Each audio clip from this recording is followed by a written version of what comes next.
त्योहारों के सीज़न में मीठा खाना सभी को बहुत पसंद होता है। आज मैं रसमलाई बनाने जा रही हूँ, तो बहुत ज़्यादा सॉफ्ट जूसी बिना क्रैक के ये रसमलाई बनकर तैयार होगी। साथ में बहुत सारे टिप्स और ट्रिक भी दूँगी, जिसे फॉलो करके आप परफेक्ट रसमलाई घर पर आसान तरीके से बना सकते हैं। हेलो एवरीवन, मैं हूँ दिव्या। आप सभी का बहुत स्वागत है मेरे चैनल रसोई क्वीन दिव्या में। आज की रसमलाई की वीडियो आपको पसंद आ रही है तो वीडियो को लाइक शेयर करें, साथ में चैनल को सब्सक्राइब ज़रूर करें। रसमलाई बनाने के लिए सबसे पहले हम दूध को गाढ़ा करते हैं। तो यहाँ पर मैंने 1 लीटर गाय का फुल क्रीम दूध लिया है। आप यहाँ पर भैंस के दूध का भी इस्तेमाल कर सकते हैं। तो यहाँ पर मैंने दूध को उबालने के लिए रख दिया है। दूध को हमें तब तक गाढ़ा करना है जब तक कि इसकी क्वांटिटी 3/4 ना रह जाए।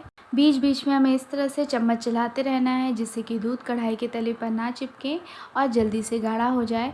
तो ये प्रोसेस हमें धीमे आंच पर करना है। धीमे आंच पर हमें दूध को उबालते रहना है जब तक कि दूध यहाँ पर अच्छी तरह से गाढ़ा ना हो जाए। तो यहाँ पर आप देख सकते हैं किनारों पर मलाई जमनी शुरू हो गई है। तो इसे भी हम चम्मच से स्क्रच करते हुए दूध में मिलाते जाएंगे, जिससे कि दूध जल्दी से गाढ़ा हो जाएगा।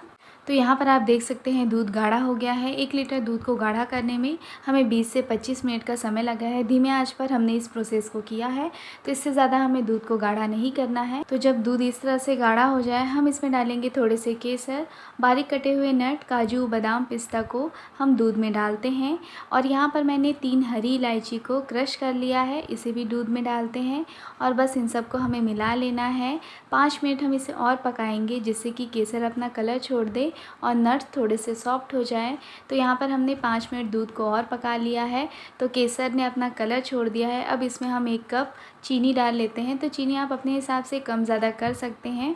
चीनी डालने के बाद हम 5 मिनट धीमे आंच पर दूध को और पकाएंगे, जिससे कि ये थोड़ा देर और अच्छे से गाढ़ा हो जाए। तो आप देख सकते हैं बहुत ही बढ़िया पतली रबड़ी बनकर तैयार हो चुकी है। अब हमें गैस के फ्लेम को ऑफ़ कर देना है और इस रबड़ी को हम एक बोल में निकाल लेंगे। तो यहाँ पर आपने देखा, हमने रसमलाई के लिए दूध को गाढ़ा करके तैयार कर लिया है। अब हम छेने की तैयारी करते हैं।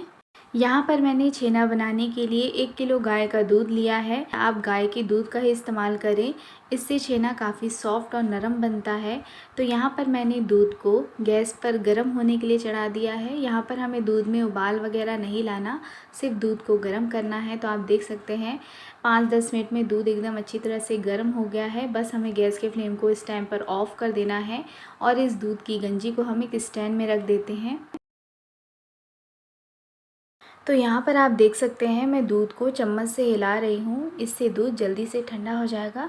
इसे हमें पूरा ठंडा नहीं करना है, इतना ठंडा करना है कि दूध नॉर्मल टेम्परेचर में आ जाए। तो दूध यहाँ पर नॉर्मल टेम्परेचर में ठंडा हो गया है। अब इस दूध को हम फाड़ेंगे। तो यहाँ पर मैंने दूध को फाड़ने के लिए नींबू का रस यूज़ किया है। आप विनेगर डाल के भी दूध को फाड़ सकते हैं। तो आप डायरेक्ट नींबू के रस को दूध में ना डालें, इस तरह से चम्मच में 1 चम्मच नींबू का रस लें और फिर इसे दूध में मिलाएं। इस तरह से थोड़ा देर वेट करें, कम से कम 1 मिनट, और फिर से 1 चम्मच नींबू का रस लें और इसे फिर से दूध में मिलाएं। तो ये प्रोसेस आपको 2 से 3 बार करना है। तो जब आप इस तरीके से दूध को फाड़कर छेना बनाएंगे तो छेना काफ़ी सॉफ्ट बनता है। आपको एक साथ नींबू के रस को पूरा दूध में नहीं डालना है। ऐसा करने से अच्छे से छेना नहीं फटता, वो पनीर जैसा रूप ले लेता है। लेकिन यहाँ पर हम रसमलाई बना रहे हैं, तो इस तरह से 2-3 पोर्शन में नींबू का रस लें और दूध में से मिलाते जाइए। और आप देख सकते हैं यहाँ पर दूध फट गया है और छेना अलग और उसका पानी अलग हो गया है। इसका पानी आप देख सकते हैं एकदम हल्का येलोइश टाइप का हो गया है और काफ़ी अच्छा छेना बनकर तैयार हुआ है। तो यहाँ पर इन सारी बातों को आप ध्यान में रखेंगे तो आपका भी छेना इस तरह से एकदम परफेक्ट और सॉफ्ट बनने वाला है। तो यहाँ पर मैंने ले लिया है एक बोल और उसके ऊपर रखी है मैंने एक छन्नी।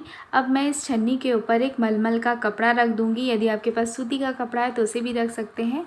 अब इस छेने को हम छान लेंगे। तो यहाँ पर मैं कपड़ों को चारों ओर से समेट लूँगी और छेना का जो एक्स्ट्रा पानी है उसे हम निचोड़ निचोड़ कर निकाल लेते हैं। छेना अभी गर्म है तो ये प्रोसेस आपको ध्यान से करना है। तो यहाँ पर मैं छेना अभी गर्म है, इसलिए मैं इसे एक छन्नी में रख कर साइड में रख देती हूँ और थोड़ा ठंडा होने देते हैं। और छेना का जो एक्स्ट्रा पानी यहाँ पर बचा है आप उसे फेंके नहीं। इसका यूज़ आप आटा गूँथने में कर सकते हैं या तो किसी भी ग्रेवी में डाल सकते हैं, इससे उसका स्वाद बढ़ जाता है। तो यहाँ पर आप देख सकते हैं छेना हल्का सा ठंडा हो गया है। मैं इसे हाथों से छू सकती हूँ। तो चलिए अब इसे नॉर्मल पानी से हम धो लेते हैं, जिससे कि नींबू की कड़वाहट और उसका फ्लेवर सारा निकल जाए। तो सादे पानी में धोने के बाद एक बार हम फिर से इसे निचोड़ लेते हैं, जिससे इसका सारा पानी अच्छी तरह से निकल जाए। तो यहाँ पर हमने छेने का सारा पानी अच्छी तरह से निकाल लिया है और काफ़ी परफेक्ट छेना तैयार हुआ है। इसे हम साइड में रखते हैं। यहाँ पर मैंने एक बड़ी सी थाल ले ली है। अब इस छेने को हम इस थाल में निकाल लेते हैं। तो यहाँ पर आप देख सकते हैं हमने जो छेना बनाकर तैयार किया है वो एकदम परफेक्ट कंसिस्टेंसी में है, ना बहुत ज़्यादा ड्राई है ना बहुत ज़्यादा मॉइस्ट, बिल्कुल भी हाथों में नहीं चिपक रहा है। अब हमें इसे मसल कर तैयार करना है। तो छोटा छोटा सा पोर्शन लेना है और हथेलियों की सहायता से हमें इसे मसलना है। आप यहाँ पर देख सकते हैं अभी इसके जो दाने हैं छेने के वो काफ़ी बड़े दिख रहे हैं। तो जैसे ही हम इसे 5 से 6 मिनट इस तरह से मसलेंगे तो इसके जो दाने हैं वो धीरे धीरे छोटे होते जाएंगे और ये एकदम स्मूथ और क्रीमी हो जाएगा। तो इस प्रोसेस को आपको तब तक करना है जब तक कि छेना हमारा एकदम सॉफ्ट और क्रीमी ना हो जाए। तो यहाँ पर हमें छेने को लगातार 3 से 4 मिनट तक मसलते रहना है, जब तक कि छेने का टेक्सचर स्मूथ और क्रीमी ना हो जाए। तो यहाँ पर आप छेने को जितनी अच्छी तरह से मसलेंगे रसमलाई उतनी ही ज़्यादा अच्छी बनेगी। जब आप छेने के बॉल्स बनाएंगे तो उसमें बिल्कुल भी क्रैक्स नहीं आएंगे। तो आप यहाँ पर देख सकते हैं मैंने छेने को कम से कम 3 से 4 बार अच्छी तरह से मसल कर एकदम चिकना कर लिया है। अब जो इसके जो बड़े बड़े कण थे वो धीरे धीरे छोटे होते चले गए हैं। ये देखिए इसका टेक्सचर एकदम स्मूथ और क्रीमी होने लगा है। अब ये हाथों में भी चिपकना बंद हो गया है। तो इस स्टेज तक हमें छेने को मसलना है। अब मैं इसे एक जगह इकट्ठा कर दूंगी। तो छेने को अच्छी तरह से मसलने के बाद मैं इसमें 1 बड़ा चम्मच कॉर्नफ्लोर डाल रही हूँ। इससे छेने के बॉल एकदम परफेक्ट बनेंगे और छेने के बॉल्स में कहीं भी क्रैक नहीं आएगा। तो आप जब इस तरह से कॉर्नफ्लोर मिलाएं उसके बाद छेने को अच्छी तरह से एक बार फिर से मसल लें। तो यहाँ पर आप देख सकते हैं छेना एकदम डो की तरह हो गया है, बिल्कुल भी हाथों में नहीं चिपक रहा और बहुत ही ज़्यादा सॉफ्ट और स्मूथ हो गया है। ये देखिए। चलिए इस छेने से हम छेने के पेड़े बनाकर तैयार करते हैं। तो पहले हथेलियों की सहायता से हम एक बॉल बनाएंगे और इसे प्रेस कर देंगे जैसे कि हम पेड़े बनाते हैं। तो यहाँ पर आप देख सकते हैं बिल्कुल हल्के हाथों से आपको छेने को प्रेस करना है और पेड़े का शेप देना है। इसमें बिल्कुल भी क्रैक नहीं आना चाहिए। यदि आपके छेने में क्रैक आ रहे हैं बॉल बनाते टाइम तो आप इस पर पानी का स्प्रिंकल करें और फिर से इसे मसल कर पेड़े बनाकर तैयार करें। तो यहाँ पर आप छेने के जो पेड़े हैं उन्हें छोटा ही साइज़ का बनाएं, क्योंकि जब इसे हम चाशनी में डालेंगे तो इसका साइज़ फूलकर डबल हो जाता है। इसलिए आप इसे छोटे साइज़ के पेड़े बनाकर तैयार करें। तो यहाँ पर आप देख सकते हैं मैंने छेने से खूब सारे पेड़े बनाकर तैयार कर लिए हैं। आप देख सकते हैं इन पेड़ों में कहीं भी क्रैक्स नहीं आए हैं और एकदम परफेक्ट साइज़ के छेने के पेड़े यहाँ पर बनकर तैयार हुए हैं। इन पेड़े के ऊपर की जो सरफेस है वो ड्राई ना हो, इसके लिए मैं इसे मलमल के कपड़े को गीला करके इसके ऊपर रख देती हूँ, जिससे इसमें मॉइस्चर बना रहे। तब तक हम इसके लिए चाशनी बनाकर तैयार करते हैं। रसमलाई बनाने के लिए हम चाशनी बनाकर तैयार करते हैं। तो पैन में हम डालेंगे 1 बड़ा कप चीनी। तो चीनी का हमें 3 गुना पानी डालना है, यानी कि 3 बड़े कप पानी। तो अब हम इस पैन को गैस पर रख देते हैं। फ्लेम को हाई करेंगे और चीनी को पानी में घुलने तक हमें पका लेना है। तो यहाँ पर हमें चीनी घुलने तक हम इस चाशनी को पकाएंगे। तो इसमें अच्छे तरह से उबाल आना चाहिए। तो उबाल आने के लिए हम पैन को ढक्कन से कवर कर देंगे, जिससे कि इसमें जल्दी से उबाल आना शुरू हो जाएगा। तो यहाँ पर हम देख रहे हैं चाशनी में एक अच्छा सा उबाल आना शुरू हो गया है। अब हम छेने वाले पेड़ों को चाशनी में डालेंगे। तो ये जो पेड़े के ऊपर कपड़े ढके थे उसे हम हटा देंगे और इन पेड़ों को ले चलते हैं चाशनी में डालने के लिए। तो यहाँ पर हमें बिल्कुल आराम से धीरे धीरे करके एक एक पेड़े को चाशनी में डालते जाना है, जिससे कि चाशनी में उबाल आता जाए और इसका तापमान कम ना हो। तो ये देखिए बिल्कुल धीरे धीरे से आराम से पेड़ों को चाशनी में डालते जाए। यहाँ पर आप देख सकते हैं हमने चाशनी में सारे पेड़े डाल दिए हैं। अब पैन को हम ढक्कन से कवर कर देंगे और फुल फ्लेम में हमें इसे 10 मिनट तक चाशनी में पकने देना है।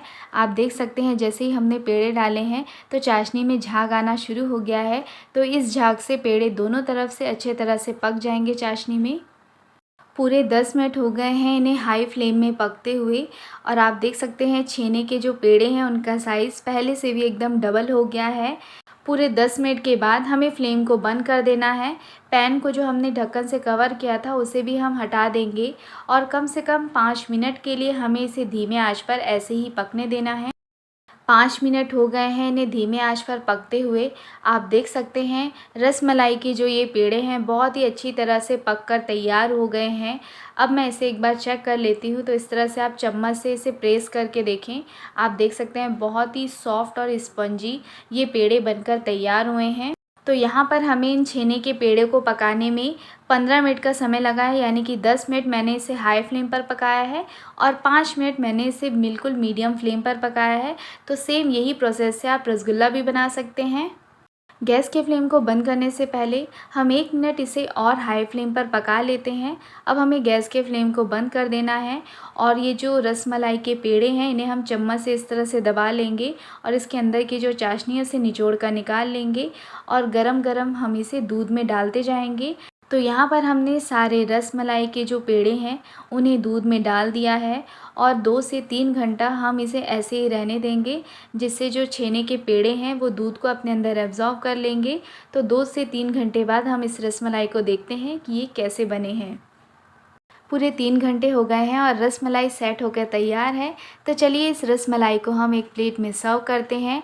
तो बहुत ही बढ़िया और मज़ेदार सी बाज़ार से भी अच्छी रसमलाई बनकर तैयार है। आप देख सकते हैं काफ़ी सॉफ्ट और स्पॉन्जी बनी है। तो इस रसमलाई के ऊपर हम डाल देते हैं ये थोड़ा सा रबड़ी वाला दूध। दिखने में ये रसमलाई काफ़ी अच्छी लग रही है ना, जैसे कि हम मार्केट से लेकर आते हैं। तो लास्ट में मैं इसमें गार्निश करूँगी थोड़े से बादाम, पिस्ता और गुलाब की पंखुड़ियों के साथ।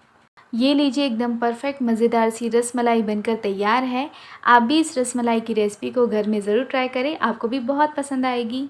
तो यहाँ पर मैं रसमलाई को आपको काट कर भी दिखा रही हूँ। ये देखिए रसमलाई एकदम सॉफ्ट और स्पंजी बनी है और मैंने इसे काटा है तो कितने आसानी से ये कट गई है और काफ़ी परफेक्ट रसमलाई बनकर तैयार हुई है। तो आप भी इस फेस्टिवल सीज़न रसमलाई की रेसिपी को घर पे ट्राई करें और हमें कमेंट करके बताएं कि आपको ये रेसिपी कैसी लगी। वीडियो पसंद आई है तो वीडियो पे लाइक का बटन प्रेस करें। चैनल पर नए हैं तो चैनल को सब्सक्राइब ज़रूर करें।